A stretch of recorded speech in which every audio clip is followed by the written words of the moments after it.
ह्या धबधब्याविषयी तुम्हाला काय थोडी माहिती असेल तर सांगा बरं आम्हाला थोडी. आम्हाला माहिती तर काय नव्हती, आम्ही आलतो मागाशी.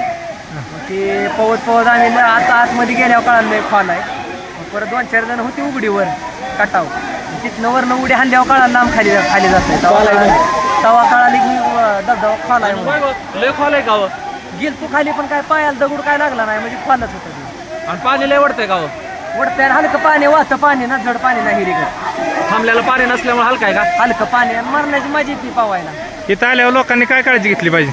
लोकांनी पहिलं म्हणजे मोबाईल गायच्या इमेल ही सगळं कागदात ठेवलं पाहिजे. दिसते पावसाने म्हणजे पाण्याच्या बाटल्या इथं पडले त्या ह्याच्याबद्दल काय. नाही ती गोळा करायला नाही, मग सरकार काय करतं. सरकारने ध्यान दिलं पाहिजे ना अशा ठिकाणी. आता ते बी सरकारने बघायचं आहे. 100% सरकारचं काम आहे. पर्यटन स्थळ बरं ह्याच्याविषयी कुठला माहिती आहे, कुठली नदी आहे किंवा कुठला वाडा आहे. आता हे वरनं कुठलं येतं काय सांगता येणार नाही, पण धुमाळवाडी गाव आहे, गिरवी गाव. धुमाळवाडीत आतमारवाड्यानं चालत आल्यावर हाय पुढे. किती चालायचं साधारणपणे. साधारण 2-2.5 किलोमीटर चालायचं. लय अवघड आहे का रस्ता चालायला. काय नाही, मोकळा आहे, फक्त चेपल तुटल्या नाही पाहिजे.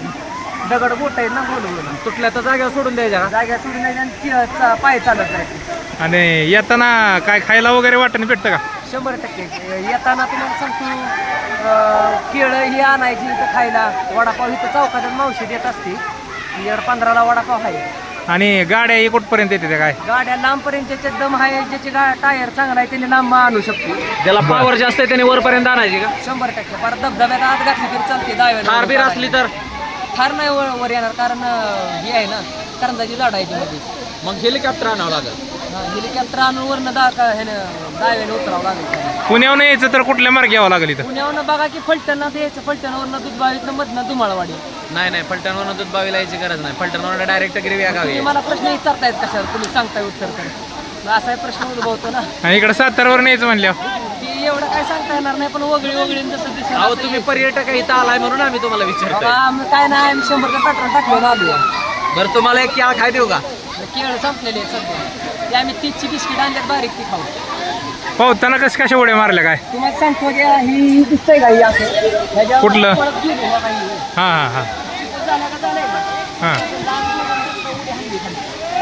किती उड्या हाणल्या. उड्या हाणताना वाटलं नाही का तुम्हाला. पहिल्या उडीला वाटलं होतं आता पाय बी मोडल, पण वाईट खाली गेल्यावर कळालं दगड बिगड काय नाही, मग ठीक झालं सगळं. मग एन्जॉय केला का.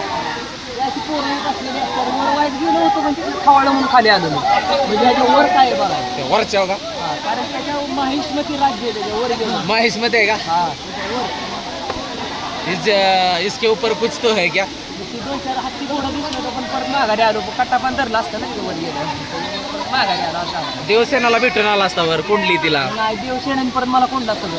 हा बी प्रश्न उद्भवतो ना. बाद झाले.